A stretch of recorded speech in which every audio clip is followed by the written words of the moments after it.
Hey, hey, happy day! I spent Christmas in Las Vegas. Have a look at my Christmas tree.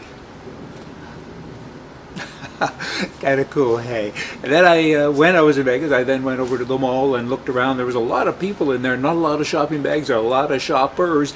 And there's a new store, and I went in and spoke to the manager, and he said, hey, we're going to be a chain. I hope it doesn't work because it's all about COVID. It's called COVID Essentials in Las Vegas. Oh boy, it kind of makes you think that maybe this thing will never go away.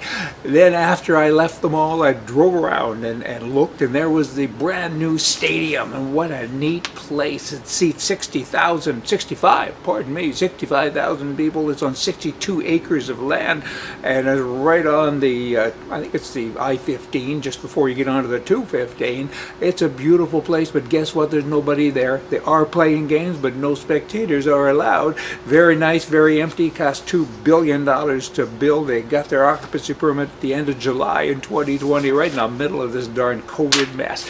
And then, still being in Vegas, everybody loves Vegas. Even if you live there, it's kind of like you can go to Europe every night if you want to. You can go to Spain, you can go wherever, just pick a casino. In any event, I went to some of the casinos, and you know what? There was nobody there. They're empty. They're open, but they're empty. They're relying on people from California and, surrounding states, Arizona, and so on, and there's nobody there. I was in one casino, it was the Palazzo. And Palazzo in the Venetian is where they have the SHOT Show every year. 100,000 of my closest friends come, big gun place, right? And they now, for the first time ever, must be that new Democrat governor. They have, I don't know, but they have little signs. I'm jumping, but they have signs, check your firearms here. Ugh. Not allowed to take a gun in anymore. Boo, boo. With all the bad guys having guns around Vegas, I'm surprised at that. But in any event, the big surprise was the casinos themselves. They're empty. There's just nobody there. There's more staff than there are other people. Jumping now from there just to kind of the real world that covers everywhere, let me talk about doctors. There are medical doctors, there are eye doctors, there are ear doctors, there are mechanics who basically are car doctors, and then there's a political doctor, and that's me. I'm your political doctor. I can help you. Here it comes. Politically, right is right and left is wrong. You know what? What's a prescription? How do we get better? Well, the prescription for right is just simple. Never, ever give up. The prescription for left, that's easy too. Move to Venezuela. I thought everybody's going to live happily ever after. I'm unable to pinpoint exactly when it happened, but it has happened. Politicians are disconnected from reality. What a shock that is. Hey, likely it's the water. I don't know what it is. It's something. They're just totally disconnected. Terrorists and criminals have more rights now than law enforcement, it seems, and they spend money like crazy people. There's a long list of craziness that the Democrats, the liberals in Canada and other countries, you know what, they all take media courses. Those courses teach you how to not address the situation, how to not answer a question. You know what? They learn to be that person. That person, one who doesn't look out anymore for the people. People go to Washington to be a politician, to change Washington, but Washington, D.C. changes them. Ottawa, the same story. Look out for our country and look out, God Almighty, help us. Because it's a mess. 2020 was a mess. The chaos, the everything. Even if you're good at your job, people got in your way all of the time because they don't want you to succeed. They're the swamp. The swamp is pretty full. It ain't just alligators. There's a whole bunch of people there. Individualism is needed. People that do have it, they whisper it. They're scared to talk about it. Me, it's hardwired into my DNA. It's there. I want my rights. I want to be left alone. Don't bother me. Defund the police. Go away. I can look after myself anyway. They just come to measure the body. I'm off on a different topic. We do need them to a degree. Of course we do. My DNA is freedom. The right to choose. I want to make my own decisions. I don't want and won't accept other people always telling me what to do. We need a couple of rules. I get it. But there's a difference between a couple of rules. It's like playing a sport. You're not supposed to hurt people in the other team, so you need a referee. But when the rules start to interfere with the way you live, it's a big issue. There are people who think that you and me, we're too stupid to look after ourselves, so they're always creating new rules, and they think they're looking after us, and they're really not. They're hurting us.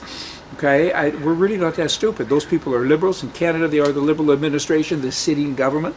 They will do whatever it takes to get done what they want done. They lie, they manipulate, they break us down into tribes and groups. I had to write this down. It's so profound. We all know it, we all say it, but a lot of us whisper it. We can't anymore. There's no one in the present governments to lead us out of the wilderness anywhere that I can think of, so we need to act. You know what? They ruin our freedom. They need to change the way we see ourselves. That's important. You got to break us down, right? It's like you have to beat somebody up every day with a 2x6, and then on Saturday hit him with a 2x4, and guess what? He says thank you.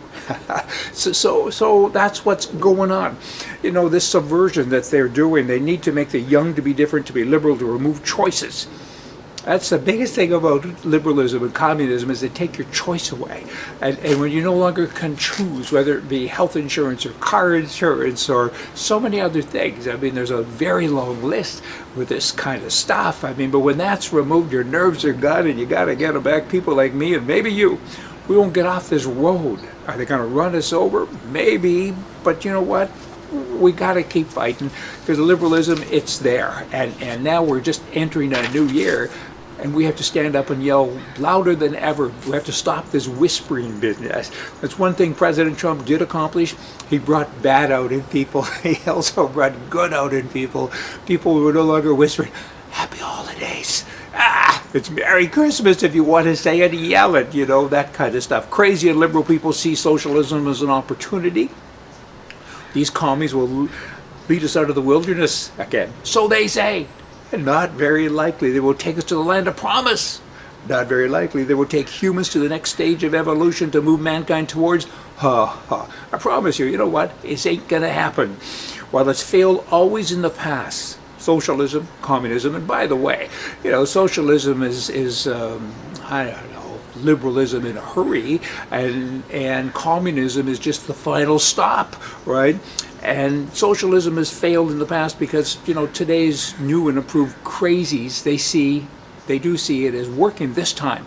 And they say it's because of technology. Well, that works both ways, because the right common sense people, they can win too because of technology. I think the left uses the technology a little bit better than the right, but we need to get onto it, right? We have an opportunity to stop crazy. Just saying, that's my rant for the day. You all come back tomorrow.